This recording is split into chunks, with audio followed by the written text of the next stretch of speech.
High friends, welcome back to Subhashini লাইফস্টাইলে। আমি সুভাষিনীর নতুন একটা ভিডিও নিয়ে চলে এসেছি তোমাদের কাছে। আশা করছি তোমরা সকলে বেশ ভালো আছো। আমিও খুব ভালো আছি বন্ধুরা। তো এখন বেজে গেছে দুপুর 3টে। আমরা কিন্তু বেরিয়ে পড়েছি। বাড়ি থেকে যখন বেরিয়েছি, কোথায় যাব কি করব কিছুই জানি না, কিন্তু বেরিয়ে পড়েছি। মনে হলো অনেক দিন কোথাও ঘুরতে যাই না আমরা তিনজনে। তো সেই জন্যই আজকে দুপুরের খাওয়া দাওয়া সেরে বেরিয়ে পড়েছি। তো এখন আমরা চলে এসেছি শান্তিনিকেতনে। আর ওই যে শান্তিনিকেতনের 3 পাহাড়ি, যেতে যেতেই তোমাদেরকে একটু দেখিয়ে দিলাম। এই যে 3 পাহাড়ির সেই গাছটা, কম বেশি অনেকেই তোমরা 3 পাহাড়ির গল্পটা জানো। আর ওদিকে মেয়ে আবার দেবাকে বলল, বাবা চলো আমরা আজকে কোপাই নদী দেখতে যাই। তো মেয়ের কথাই দেবা শুনলো। তো আমরা এখন যাচ্ছি কোপাই নদী।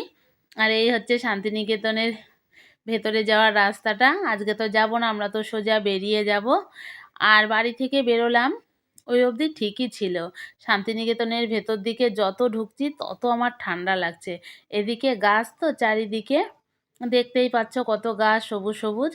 এদিকে যত শান্তিনিকেতনের ভেতরের এদিকে এলাম, তত বেশি মনে হচ্ছে আমার ঠান্ডাটা লাগছে।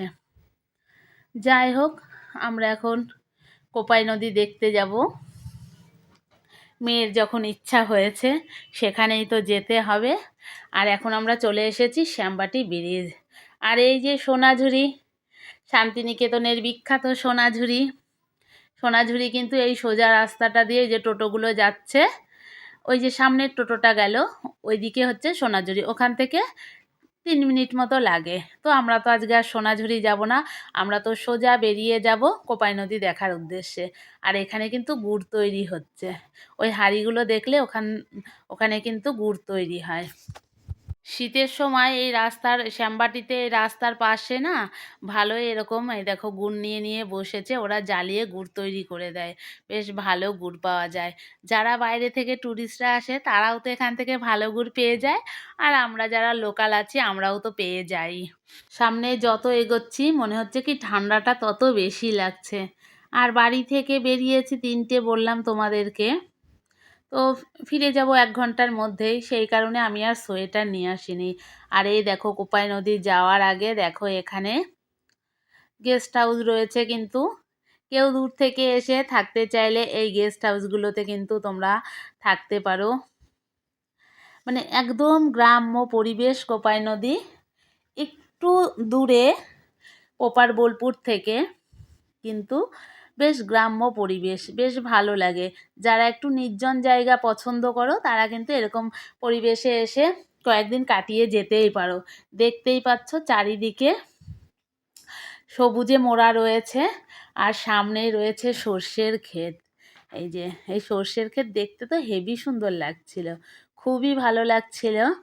যখনই শীতের সময় আসি না কেন এই দিকের মাঠগুলোতে কিন্তু এরকম সর্ষে, আলু, অনেক রকম সবজি চাষ হয়। আর এই দেখো রাস্তার সাইডে সাইডে এই যে ছোট ছোট ঘর মতো করা রয়েছে, সব কিন্তু ওই গুড়ের ব্যবসা। এই সিজনে গুড় জ্বালিয়ে জ্বালিয়ে বিক্রি করার জন্য ওনারা এই যে তাঁবু খাটিয়ে খাটিয়ে থাকে। আর এই দেখো এবছরও কিন্তু আলু বাগান রয়েছে এখানে। তো চলে এসেছি আমরা কোপাই নদীতে। এখানেও কিন্তু শান্তিনিকেতনে খোয়াই হাটে যে সমস্ত জিনিস পাওয়া যায় সেগুলো পাওয়া যায় খুব কম। আমরা যেহেতু ওই দুপুরবেলাতে এসেছি, আর একটু পরে আর একটু ভিড় হবে, তো এখানে পাওয়া যায় কম। এই হচ্ছে কোপাই নদী। কোপাই নদীর গল্প হয়তো তোমরা কম বেশি অনেকেই শুনেছো। তো তোমাদের যাদের আগে দেখার সৌভাগ্য হয়নি, তোমরা তারা একটু দেখে নাও। এই হচ্ছে কোপাই নদী। এই তো চলো সামনে গিয়ে নামবো। এতক্ষণ তো বাইক থেকেই তোমাদেরকে দেখাচ্ছিলাম। তো কোপাই নদী এর ওই সাইডটা খুব নোংরা বলে আমি কিন্তু উল্টো দিকটায় নেমেছি। এই দিকটায় আমি কখনো আগে নামিনি। তো নেমে দেখছি জলের মধ্যে মাছ রয়েছে। যেহেতু মানে এই দিকটায় কোনো লোকজন নেই, কোনো হট্টগোলমাল নেই, চুপচাপ মাছগুলোকে মানে দেখা যাচ্ছে। দেখো কত সুন্দর। একটু ঝাপসা এলেও কিন্তু মাছগুলো বেশ ভালো বোঝা যাচ্ছে পাথরের মধ্যে। আর জলের উপর পুরো সূর্যটা পড়েছে, তো দেখতে কিন্তু বেশ ভালো লাগছে। এই হচ্ছে কোপাই নদী। তোমাদেরকে তখন থেকে বলে যাচ্ছি কোপাই নদী দেখতে যাচ্ছি, কোপাই নদী দেখতে যাচ্ছি। তো এই হচ্ছে কোপাই নদী। এই দেখো খুব নোংরা হয়ে আছে আর কি। আর ওইদিকে দেখো আমার মেয়ে চটি হাতে চটি পায়ে দিয়ে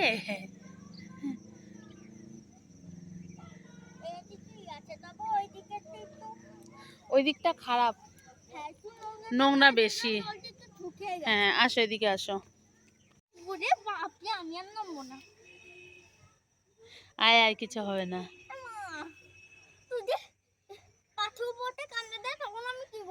কিচ্ছু হবে না। তো বন্ধুরা দেখো নামতে ভয় পাচ্ছিল, আর এই যে শোনো এবার উঠে ফোনে জল লাগবে, চলে আসো। না না না চলো চলো চলো। আর সূর্যটা এত সুন্দর লাগছে। এই হচ্ছে বোলপুরের কোপাই নদী। কোপাই নদী, কোপাই নদী। এই হচ্ছে কোপাই নদী।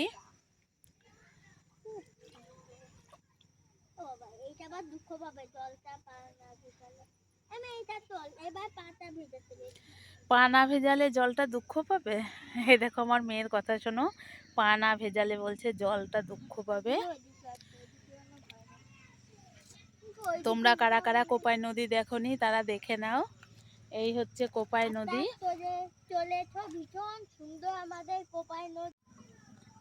আসলে এই হচ্ছে জল, জলের ওই দিকে হচ্ছে সবাই নামে, আমরাও ওই দিকেই নামি, কিন্তু এবার দেখলাম ওই পাশটা অনেকটাই নোংরা, তাই এই পাশে নেমেছি।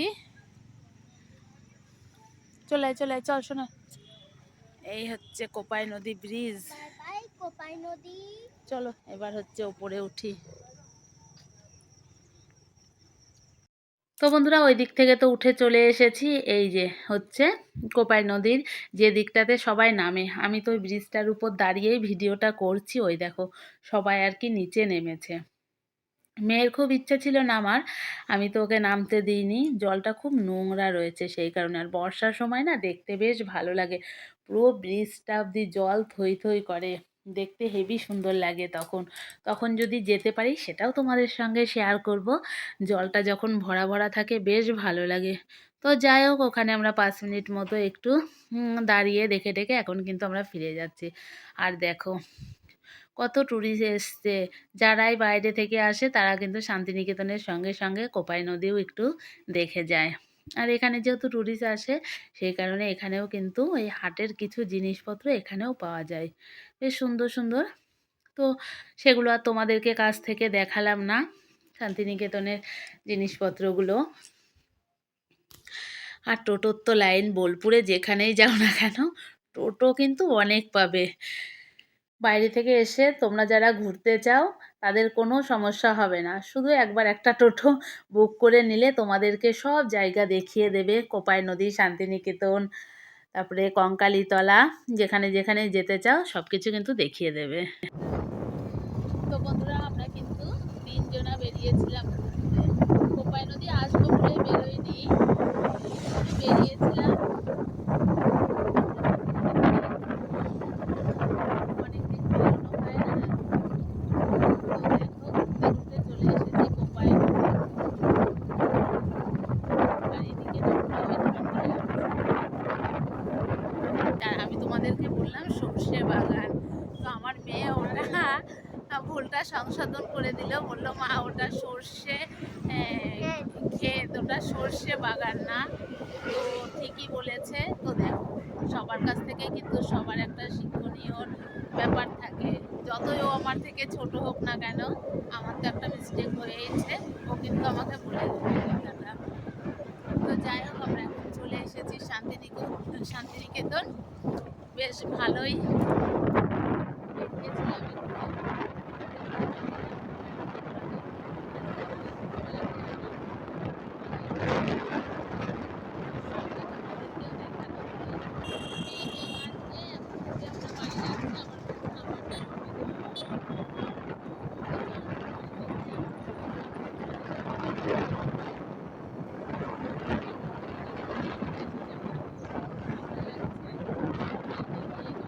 তো তো বন্ধুরা, কথাগুলো আমি মিউট করিনি। কথাগুলো অত ভালো বোঝা না গেলেও তোমাদেরকে শোনালাম। দেখো কি হাওয়া, মানে এতটাই আমার ঠান্ডা লাগছিল, প্রচণ্ড ঠান্ডা লাগছিল। তো যাই হোক, ওখান থেকে মা মেয়ে একটু ফুচকা খেলাম। ফুচকা খেয়ে এখন কিন্তু গুটি গুটি পায়ে আমরা বাড়ির দিকে রওনা দিয়েছি। চলেই এসেছি বাড়ির কাছাকাছি।